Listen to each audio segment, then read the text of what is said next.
Could school lunches be a ticking time bomb? What if the food kids eat every day is silently doing more harm than we ever imagined? Welcome to Synthetic Food Dyes Poisoning School Kids. Today, we're digging into a controversy that could change the way you see your meals.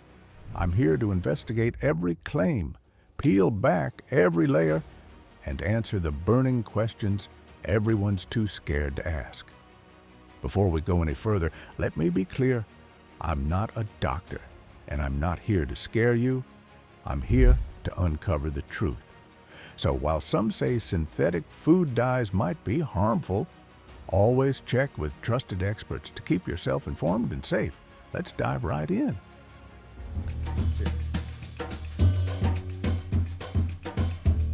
Synthetic food dyes are the chemicals that make your favorite snacks and school lunches burst with color. They're in everything from candy and chips to the meals served in schools, transforming ordinary foods into visually irresistible treats. These dyes have been around for decades. They were developed to make food look more attractive and boost sales.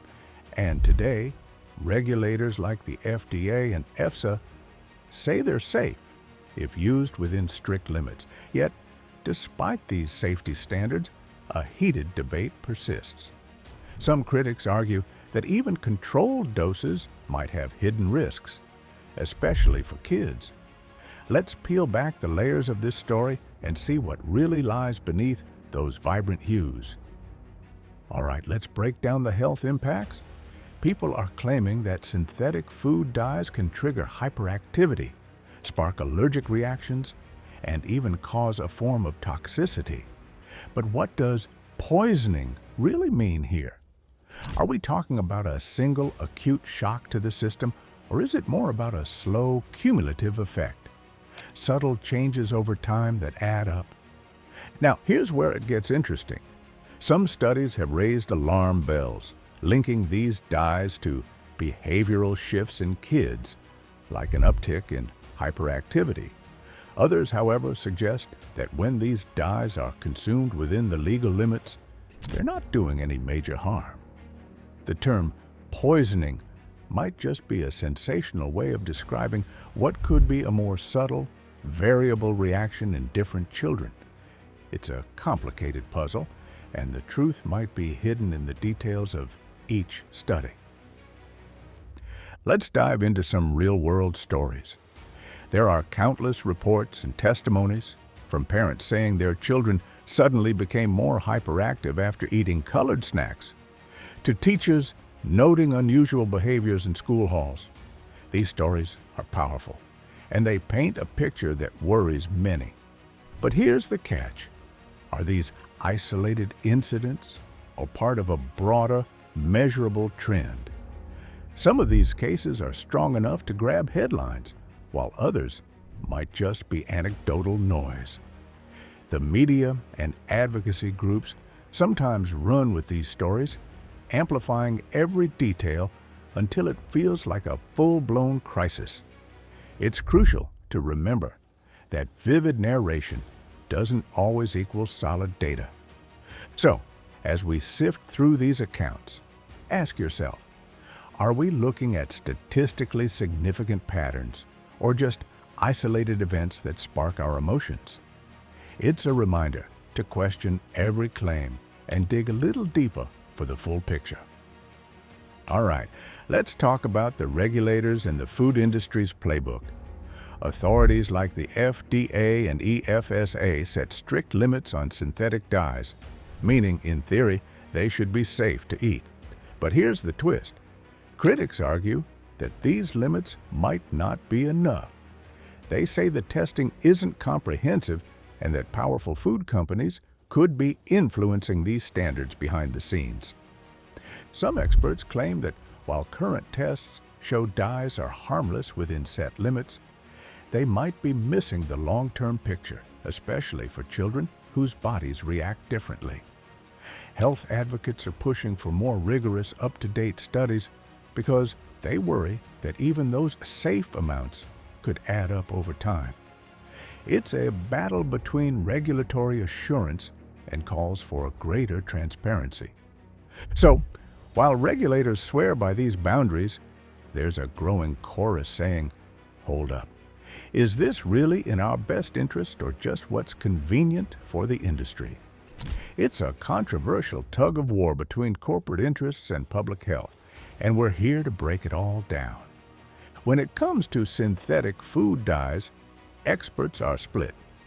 On one side, top doctors, toxicologists, and regulatory agencies, think FDA and EFSA, say that when used within strict limits, these dyes are perfectly safe.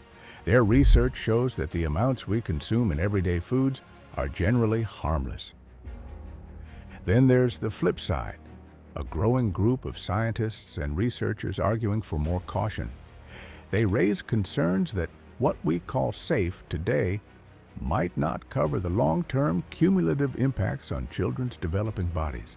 In other words, even small quantities could have subtle, lingering effects that current studies might be overlooking.